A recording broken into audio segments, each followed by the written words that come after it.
Hey guys, welcome back. Today we're going to be talking about one of my favorite subjects, rubs and marinades. It's the best way to add flavor to your protein so you can have a different flavor profile every night. I've picked out 3 different cuts here and we're going to give you an example of each one.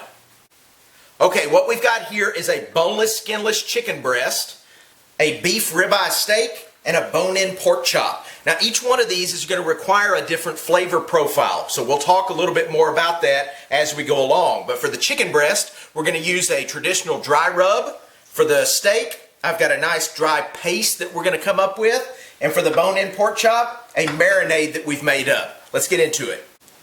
The beauty about having multiple people inside the house is that I can have them rub down these without having to rewash my hands every time, because food safety is important. So my wife Casey here is rubbing down this chicken breast with just a traditional rub that I have made up. It's got some paprika, a little bit of salt, pepper, and we're good to go. Now this rub is fantastic on chicken, and chicken usually requires a little different flavor profile. Lots of citrusy, kind of spicy flavor on this one. So the rub itself is great because it's a way of adding flavor without adding any fat.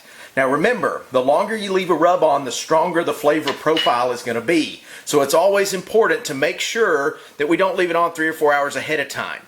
But as we do this, the rub is actually going to release flavors inside of the protein. So when it does that, it's going to penetrate about 1/4 of an inch down. So this chicken breast is ready to go.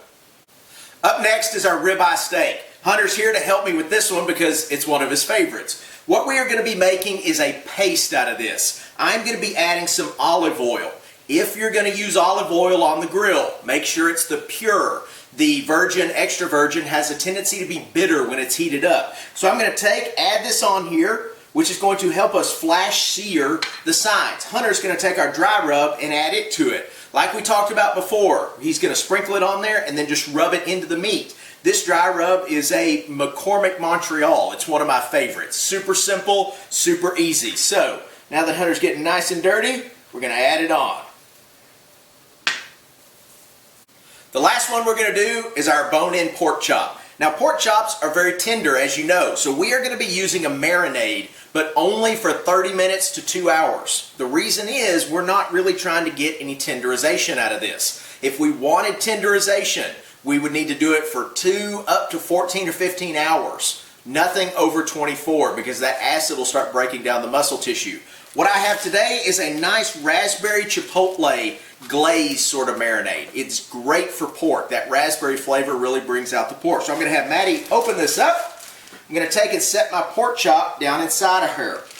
Now Maddie is going to zip that bag up, make sure that it makes really good contact with the meat. She is going to want to take and sort of mix it around. Now we always want to marinate under refrigeration. Super important. Alright guys, there's 3 examples of rubs and marinades for you to use at home. I encourage you to try different flavors, different styles on different cuts. It's super important to change things up, and it's a great way to pass the time while we're all stuck here at home. Next, we're going to get these out on the grill. Watch the next video in the series. Thank you very much.